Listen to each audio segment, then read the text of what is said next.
She announced, "I'm pregnant, but I need a DNA test to know if it's yours or Kyle's." I calmly said, "No problem." Then we scheduled a DNA test. What the doctor told us at the appointment changed everything. I, 31 male, was making breakfast when my girlfriend Reese, 28, dropped the bomb. "I'm pregnant," she said, holding a pregnancy test. I dropped the spatula. We'd been together for 2 years, living together for 6 months. This wasn't planned, but I wasn't upset until she added, "But I need to be honest with you. I don't know if it's yours or Kyle's." Kyle, her work friend who texted her good morning every day. Kyle, who she'd sworn was just a colleague when I'd asked about him 3 months ago. I turned off the stove, sat down. "Okay, tell me everything." She started crying. "It was just once, maybe twice. We were working late on the Henderson project and things just happened." "When? About 6 weeks ago." "Right around when? You know?" "Right around when we'd been trying to work through our issues, when she'd suggested we needed to reconnect and had initiated intimacy more than usual." "So you were sleeping with both of us." "It sounds bad when you say it like that." "How should I say it?" She got defensive. "Look, I'm trying to be honest here. I could have just not told you." "You're right," I said calmly. "Thank you for telling me. Let's schedule a DNA test." She looked surprised. "You're not mad?" "Oh, I'm furious. But getting emotional won't change anything. When can we do the test?"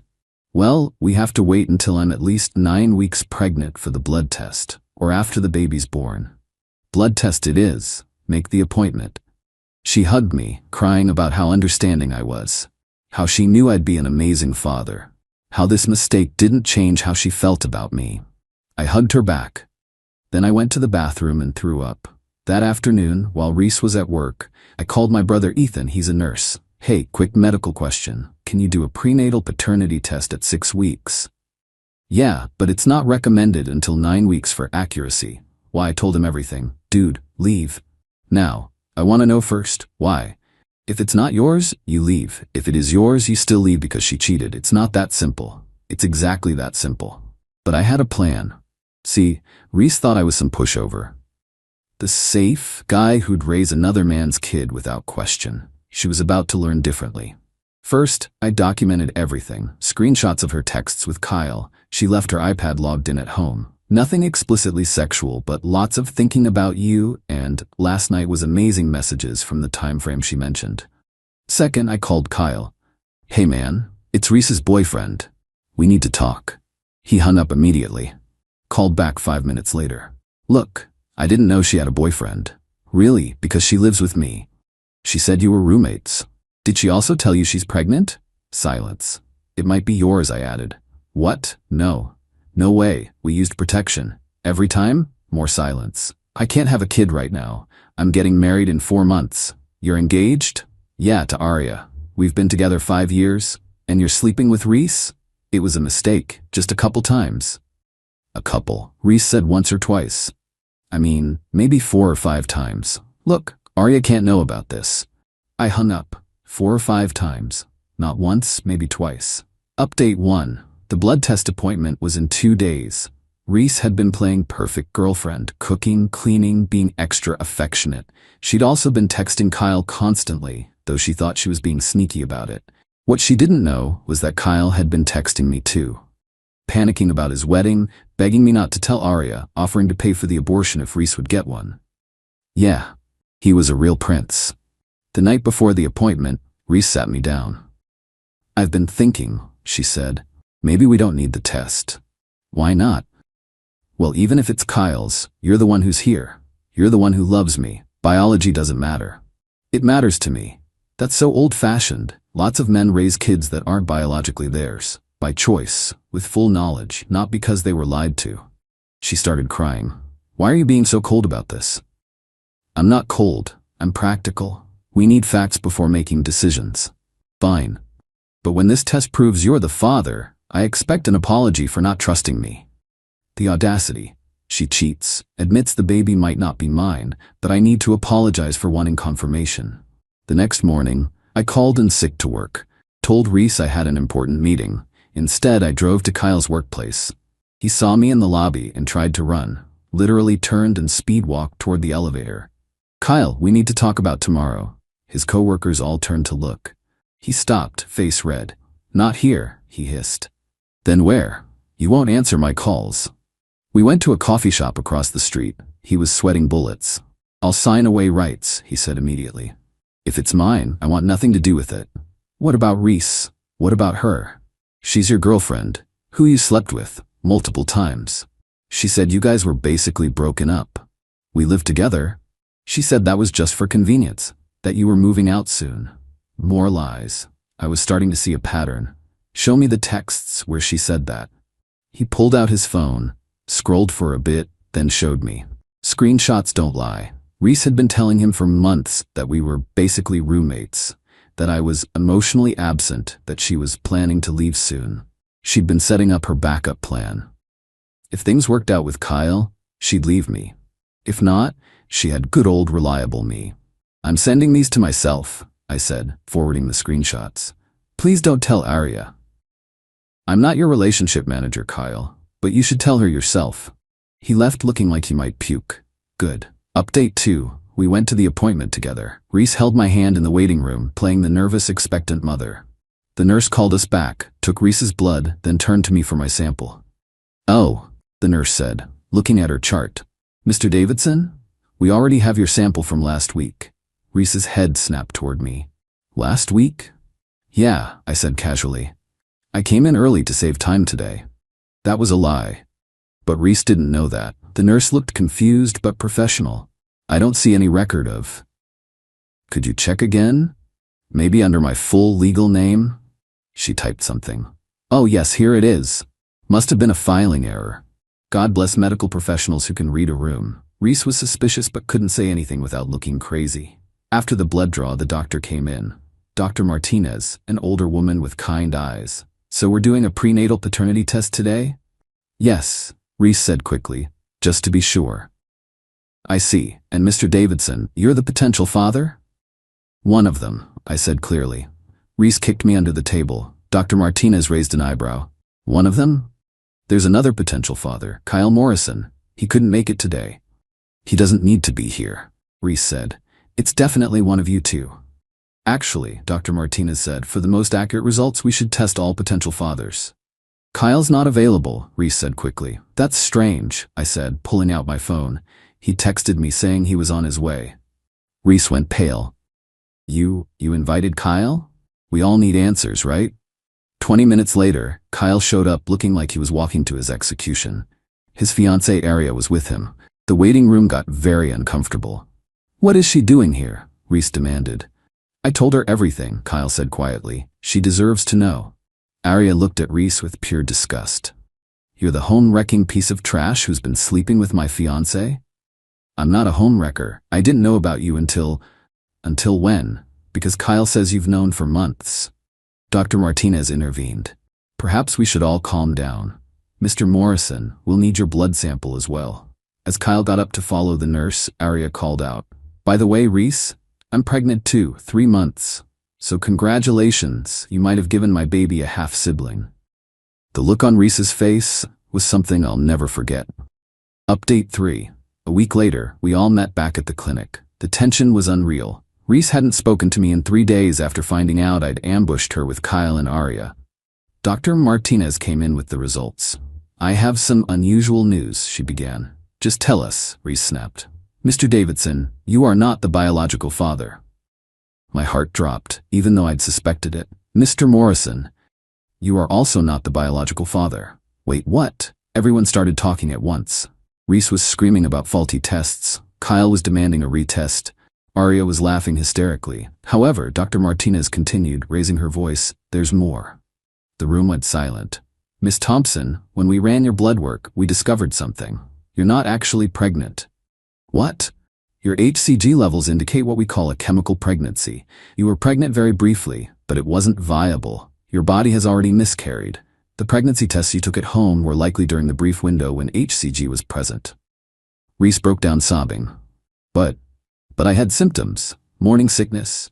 Stress and anxiety can mimic pregnancy symptoms, Dr. Martinez explained gently. So there's no baby? Kyle asked, looking relieved. There's no baby. But the paternity test, I started. We ran it on the fetal DNA present in her blood from the non-viable pregnancy. Neither of you are the biological father of that pregnancy. Meaning there was a third guy. Reese was sobbing. Kyle was stunned. Arya looked at me with something like pity. Who else, Reese? I asked quietly. I can't. Who else? It was just, there was this guy at the conference in March. It meant nothing. March, 3 months ago. When she'd gone to a work conference that I now suspected wasn't entirely about work. Anyone else? She just cried harder. In the parking lot, Kyle tried to talk to me. Man, I'm sorry about all this. Save it for Arya. Arya surprisingly came over to me. You okay? I will be. For what it's worth, you handled this with more class than I would have. I'd have burned everything down. Day's not over yet. She actually smiled. Good luck. They left together, Kyle trailing behind her like a beaten dog. Reese was waiting by my car. Can we please just go home and talk about this? You can go home. I won't be there. You're leaving me? After I just lost a baby? You cheated with at least 3 different men. You lied about everything. And you tried to make me raise another man's child. I thought it was yours. I hoped it was yours. Hope? You hoped? She tried to grab my arm. Please, I need you. I can't do this alone. Then you should have thought about that before you did it in the first place. I got in my car and left. She called me 36 times on the drive home. I didn't answer once. Final update. It's been 2 weeks since the clinic disaster. Here's where everyone ended up. Reese is living with her sister Mira. She tried to spin the story on social media about how I abandoned her during a miscarriage, but that backfired when Arya commented with the full truth. Reese deleted all her socials after that. She showed up at my work last Monday, making a scene about how I was heartless and cruel. Security removed her. My boss, who'd heard the whole story through office gossip, told me to take the rest of the week off paid. Nobody needs that kind of drama, he said. Kyle and Arya are somehow still together. She's making him go to counseling, and from what I heard through mutual friends, he's basically on probation for life. She made him quit his job to get away from Reese and any other temptations. He now works at his father-in-law's plumbing company. Karma. The conference guy? Turns out his name was Derek, and Reese had been texting him too, hoping he'd leave his wife for her.